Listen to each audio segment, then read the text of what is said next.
Welcome back to Window on Well Street, a program that shares information about delayed food sensitivities. Sensitivities that may cause symptoms like headaches, digestive problems including irritable bowel syndrome, chronic fatigue, stress, and even ADD or ADHD, to mention a few.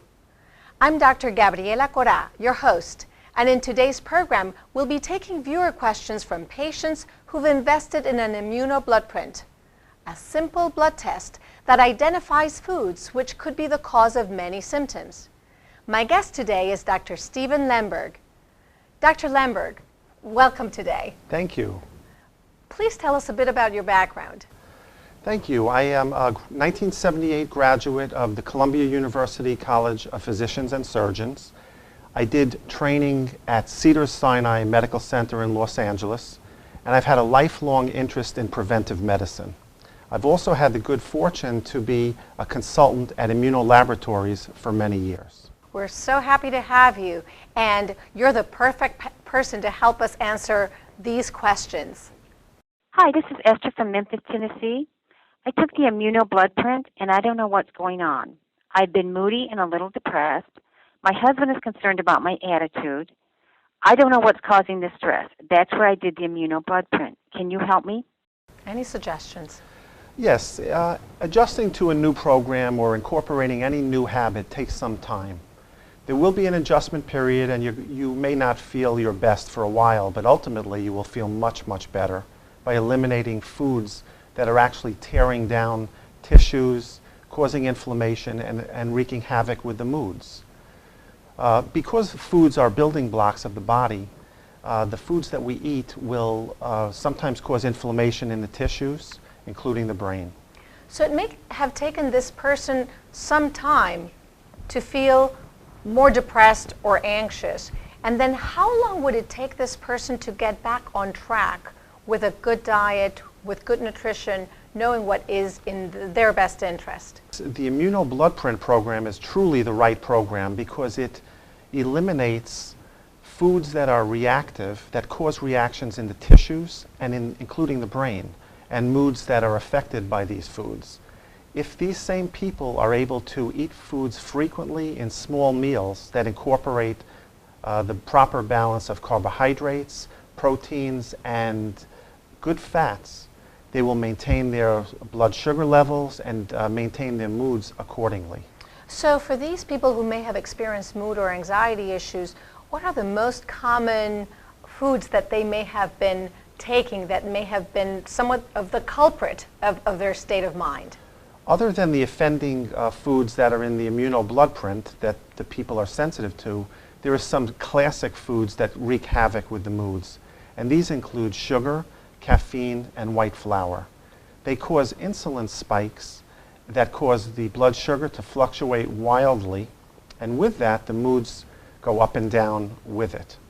So let's say that this person has a hectic lifestyle, they're very busy, they're taking much coffee or caffeinated drinks during the day with some sugar, and what would you suggest so that they can get started in something that's a lot more healthy for them? The first thing is to really plan ahead, look at what you're going to be eating for the day. Don't just leave yourself at the mercy of the elements. Make sure that the foods that you're going to eat are acceptable on the Immuno blood print, and eat them in the proper fashion, which is in small meals and frequently. A good healthy breakfast followed by a less substantial lunch and a little less at dinner, but most importantly, let's not forget water. Water is ultimately important to dilute any toxic effects that may be in the body from foods and to hydrate the brain and the tissues for optimal function. So many people are not only taking caffeinated drinks, which also dehydrates them, but many people are not even looking at hydrating themselves nicely. Could you mention some other tips of how people can make sure that they have the right amount of water? That's always been a challenge for me too. I tend to forget my water bottle, and it's all about carrying water with you at all times. It's just like you carry your wallet. You should have water bottles everywhere you go. Whether it's in a hotel that you've just come into or an airplane, you always want your water with you. And the best beverage a person can drink is water. Thank you, Dr. Lemberg. You're welcome. We've got Dr. Mikhail Parsons standing by with some alternative food ideas. Dr. Parsons, any ideas for our caller? We know we're supposed to be drinking water, but bleh, a lot of you don't like it. I was one of those people. When I had to transition off of soda, yes, I was a 6-pack a day girl, onto water, that was horrible. I would rather dry up and blow away than have to drink water. So one of the things that I did years ago was I got something like Perrier or something bubbly, and I would dilute it with a juice. Now, pomegranate juice is a great choice because pomegranates have a lot of wonderful antioxidants.